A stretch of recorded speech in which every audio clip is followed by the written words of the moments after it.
Okay, let's see this pacifism arc then. It's still ripped though, yeah, look at that.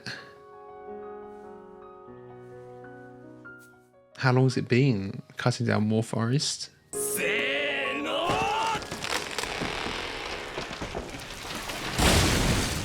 Do they use the wood for anything? Sell the wood as timber?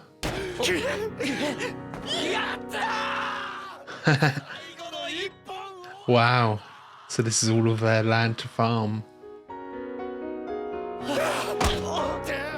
They won't need to rent out horses anymore to drag the trees away. Oh, seeing Thorfinn laugh like that, you know? When was the last time we saw that? Also, be sure to check out the Patreon page where you can find next week's episode. Right now, a full-length version of this, and we've got some exclusive Studio Ghibli reactions over there too.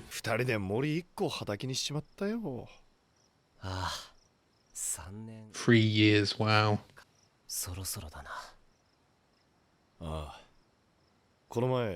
Or, it's almost time.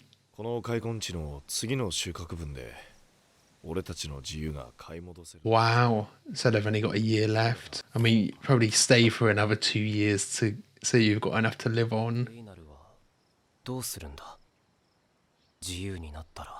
Are you gonna stay? He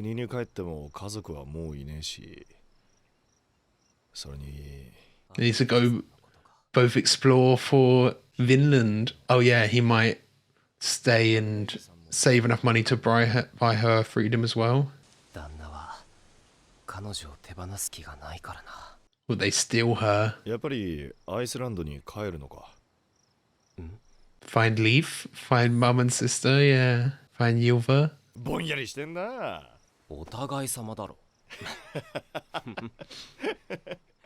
It would be nice to catch up with what they're doing, what Ylva's doing. He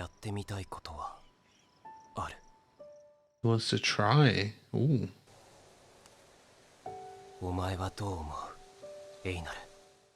Come on, spit it out. What is it?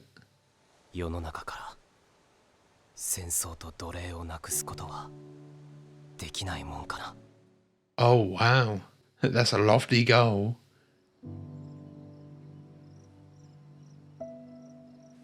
Maybe that's how Canute comes into this. You gotta do it from above. Oh, am I looking a bit older? A bit of a tash? Oh. Oh, wow. Even quicker. That's like a month's time, a few months' time. Not even a year. Oh, he's off somewhere. As if he returns. Gelling. Oh, visit Harald. Yeah. Offer to keep them there. Upgrade in status. It means Aina will be able to see Arnhold still. What? Okay.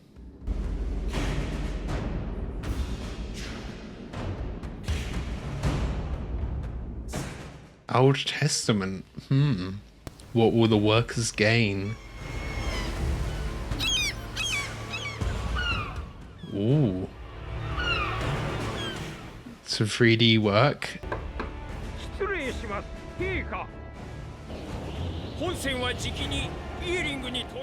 Is this Canute? A full beard this time? It says Your Majesty, but yeah, Canute. Oh, okay. Beard wasn't as full as I thought it was from below. So, oh, Canute and Catil at the same spot. I wonder if he'll just name drop Thorfinn and, you know? So what happens if Harald dies as well? Who's next in line?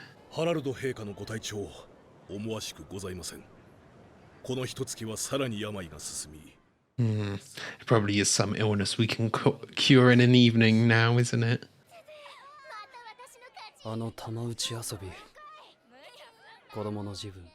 When he always used to play.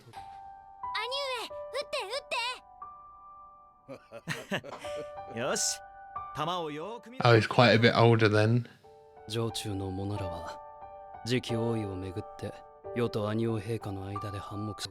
Yeah, he's so much like young Thorfinn there, isn't he? So they actually had quite a good relationship, yeah.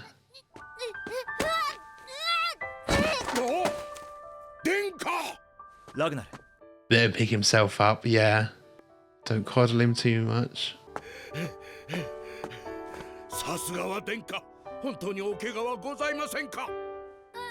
Can't help himself too much though, yeah.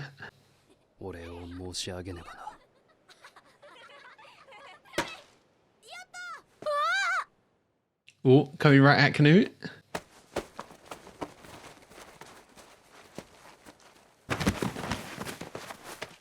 Oh. スベンの2人の息子たちは父からそれぞれに半島を継承し、Yeah. 弟のクヌートはイングランドを、関係は良好であった。Were. ハラルドは病に倒れる。 Okay. 着手は Had no heir, so it could all go to Canute. Oh, a sister as well? Estrid. Oh wow, yeah, he's really not bad. No, wow. He looks kind of like swaying there. Really not good. Yeah, I thought something might have happened where they were saying about the ships, like Canute lost the ships or something. But they are in good standing. Waiting to die.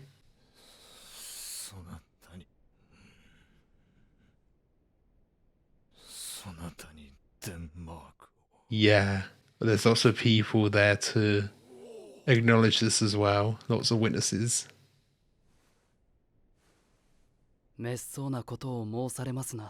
It will smirk though.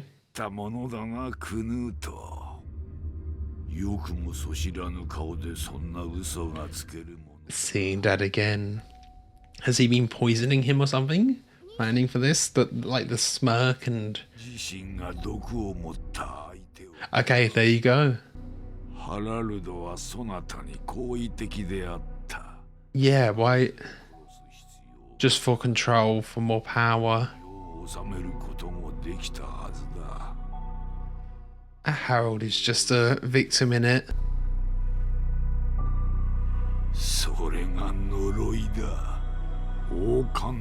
Curse of the crown. Heavy is the head.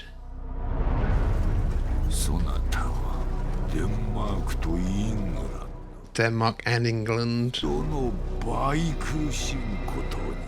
Oh, is that supposed to be him older? Oh, that's cool. Like the elder tree? All of the guilt.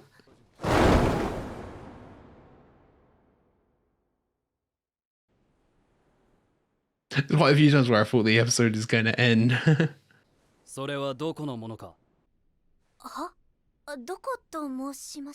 Yeah, of course, he's paranoid about being poisoned too.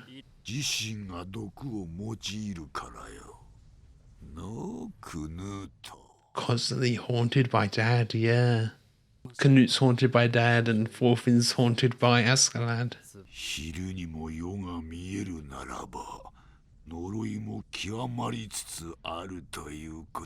The curse of the crown is reaching its climax.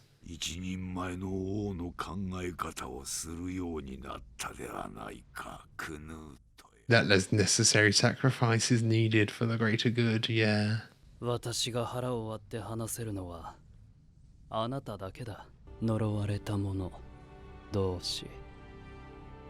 Like triumphant music.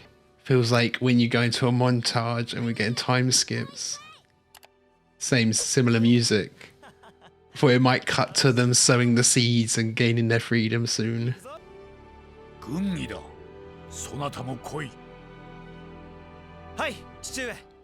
Yeah, responsibility calls. 強くなるんだクヌート俺や父上より He's got the curse, but maybe he's stronger so he can withstand the curse more. こんなものかどうということはない Okay, so that was season 2, episode 10 of Vinland Saga. Very Canute heavy focused episode. This episode, that was a bit of a tongue twister, but yeah, very Canute focused. And we did have a bit of Thorfinn and Einar at the start. They are very close to earning their freedom, actually. It's been 3 years they've been at the farm. They've finished cutting down all of the trees, and then Ketil gives them a little bit of a discount, as he puts it, and said, yeah, once you sow the seeds, that's your job done. I guess he will get someone else to harvest and take that crop, and that's their job done. And it's, what do you do next? I feel like it has to be for Thorfinn at least finally going out to visit Vinland or start a journey to Vinland, because you know, is Vinland Saga, that's eventually what the end goal's got to be, right? But I think along the way it might be helping Einar somehow either free Arnhold or help her escape somehow. I was thinking, you know, they could stay and live there for another year and use that year's worth of wealth to buy her out and try and buy her out. I don't know if that would work, if there is a monetary value that Ketil has, because he appreciates her so much. She is his only kind of outlet, the only way he can tell the truth, you know, as we saw before. So I am wondering how they would get her out of here. Not sure if that's even a possibility to do it in a kind of official way. They might just have to sneak her out and then be on the run, and it could be a whole thing with, you know, Ketil saying, I looked after you for so much, how could you betray me like this, kind of thing. Although I don't know if Ketil would track them down and follow them down. And then I'm like constantly questioning how the intersection of the two stories will happen, how Canute will become involved with Thorfinn or the other way around. And we finally have a big connection here with Ketil being in the same place as Canute, which is very interesting. So maybe soon somehow the topic of slaves will come up and the name will be dropped or something will happen. It's funny also because, is Leif Erikson still out here looking for Thorfinn? I imagine he is. He's dedicated like his whole life to finding Thorfinn and had him in his grasp for a few days and lost him again for years on end, you know. It's crazy how dedicated he has been to finding him. But yeah, it'll be interesting to see how things tie together, and then with all of the land then going from Harold to Canute, technically the farm will be on Canute's land or Ketil's land, which Ketil, you know, gives some of the resources to Canute then instead of Harold. So there's even more of a connection there too. And then, yeah, we're just seeing a lot of the internal conflict within Canute. It turns out he is actually poisoning Harold. He thinks that having the two kind of regions, having two kings being split like that will eventually lead to disaster. But we're obviously seeing, you know, he did have a good relationship with Harold. It's not out of animosity. It's not out of animosity that he is killing him. He's just doing it for what he sees as the greater good. So that's a really interesting dynamic, especially when you have Swayan there, like talking to him, talking about the curse of the crown and what you have to do to be a king. It's great stuff, getting that insight. And it's also great earlier in the episode, you know, seeing Thorfinn, the state he is in now. We see, you know, they finish the job and he's laughing along, and we just never would have got that, you know, a few episodes ago. He's grown so much in such a little time, like in, you know, 3 or 4 episodes, but it's so great to see. I just love it. And then his question of, can you create a world without war and slavery and suffering? And is that something you have to do from above? And that's another connection to Canute. And he maybe talks to Canute about how to, you know, lead and create a world without that. And is that even a possibility? which I think comes back to something I said, you know, some of the stuff I said in the last discussion about, you know, forgiveness and second chances and kind of creating a society from the ground up that is kind of built on kindness. That's the only way I can see it working, is it being a multi-generational plan, you know? And we had that quote midway through about, you know, the workers, what will the workers gain, what will the workers own? And is very much feeling like critique on capitalism again. I think, you know, I mentioned that a few episodes ago as well. I don't know the, you know, political standing of the writer here, but of the mangaka, but it feels like, yeah, a lot of it is this criticism of capitalism. I don't know if he believes communism or socialism would be a better solution, but perhaps that is what he's trying to say here. Obviously, the critiques of capitalism are apparent though, especially with that quote. And it's funny that coming from the Bible as well. Okay, so I think that's everything. Thank you for watching. I hope you enjoyed this. If you did, be sure to leave a like, comment your thoughts down below, and make sure to subscribe so you can keep up to date on all future uploads. So yeah, thanks for watching. See you guys later.